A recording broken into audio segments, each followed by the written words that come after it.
बिस्मिल्लाहिर्रहमानिर्रहीम। ये कि सवाल आमिलीन के पास जाना कैसे। देखें, आमिलीन दो किस्म के हैं, उलमा हैं, मुत्तकी हैं, परहेज़गार हैं। पान पे दम कर दिया, कुरान पाक की आयत बता दी, वज़ाइफ बता दिए, ये भी आमिलीन हैं। और मसनून अमाल बताए, मसनून दुआएँ, या जो है सूरह फातिहा वगैरह कुरान पाक पढ़ के पानी पे दम कर दिया और अल्लाह से दुआ मांगी, अल्लाह पाक ने सेहत दी। तो ये एक जी पैसे गुम हो गए और आमिल के पास गए, जी आपके पैसे आ जाएंगे, ज़ाफ़रान ले आएँ, मुश्क ले आएँ, ये चीज़ें ले आएँ, वो चीज़ें ले, इतने पैसे लेकर आएँ। और ये तो मुफ्ती इस्माइल तोरसो फरमाते अगर ये कर सकते हैं ये लोग, तो फिर ये जो थाने में और अदालतें बैठी हैं तो इनकी तो ज़रूरत ही नहीं पड़ेगी। एक जगह मौलवी साहब बैठ जाएँ, वो जो है और चोरों को पकड़ने वाले हों, दूसरी जगह बैठे हों वो पैसे वापस लाने वाले हों, तीसरे हों जो कातिल को पकड़ कर ले आएँ। तो ये चीज़ें अगर सारा कुछ ऐसे कर सकती हैं तो फिर मेरे ख़्याल में थाने वगैरह सारे जो बैठे हैं इनकी ज़रूरत ही नहीं पड़ेगी। तो मेरे अज़ीज़ दोस्तों बुज़ुर्गों, ये पैसे वगैरह अपने ज़ाया ना करें, अपने ईमान को ज़ाया ना करें।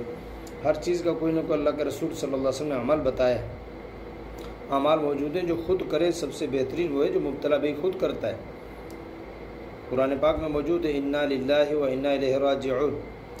जब कोई चीज़ गुम हो जाए या फौतगी हो जाए या कोई मुसीबत और परेशानी हो तो उस वक़्त ये पढ़ें, इंशाअल्लाह वो चीज़ वापस आ जाएगी या उससे बेहतर चीज़ अल्लाह ताला फरमाएंगे। दुरूद शरीफ पढ़ें, दुआएं करें, नवाफिल पढ़ें। काना रसूलुल्लाह सल्लल्लाहु अलैहि वसल्लम इज़ा हज़ब अमरुन फ़ज़अल सलाह। अल्लाह के रसूल सल्लल्लाहु अलैहि वसल्लम को जब भी कोई परेशानी होती तो आप अलैहिस्सलाम दुआ पढ़ते थे, नमाज़ पढ़ के दुआ मांगते थे। ला हौल वला कुव्वता इल्ला बिल्लाह। एक सहाबी रसूल वो गिरफ़्तार हो गए, कैद में थे। अल्लाह के रसूल सल्लल्लाहु अलैहि वसल्लम को उनके वालिदैन ने बताया तो उन्होंने जो आप अलैहिस्सलाम ने उनको ये ला हौल वला कुव्वता इल्ला बिल्लाह कहलवा के भेजा। उन्होंने किया, उनकी बेड़ियाँ खुल गई और जितने ऊँट थे वो भी सारे लेकर आ गए। और मैं अल्लाह का रिज़्क़ अल्लाह ने तुम्हें दिया, इसको खाओ। तो ये मसनून अमाल है। और जो है दिन पहले से अमाल करना ताकि चीज़ें महफूज रहें। इसके अलावा कोई ऐसी चीज़ नहीं है कि जिसके ज़रिए से ये चीज़ें वापस आ जाएंगी। ना तो कोई हिसाब किताब है, जहाँ जाओ जी हिसाब करें, हिसाब किताब करें, जी हिसाब किताब करें, क्या हिसाब किताब करें।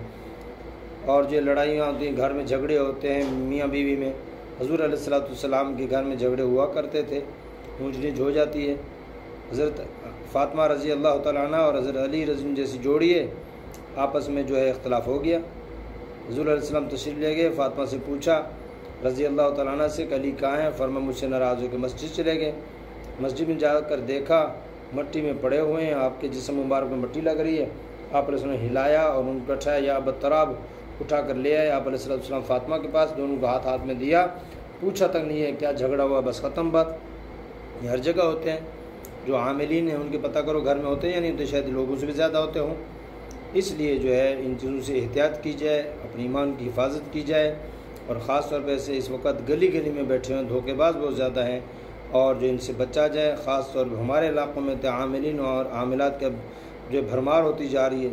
हर दूसरा बंदा अमलियात करता है और जो है अपनी नमाज़ें दुरुस्त नहीं है, मस्जिद तक लोग आ जाते हैं, मस्जिदों का माहौल ख़राब किया, तो इससे बचें। अल्लाह ताला हम सब को अमल की तौफ़ीक़ अता फ़रमाए।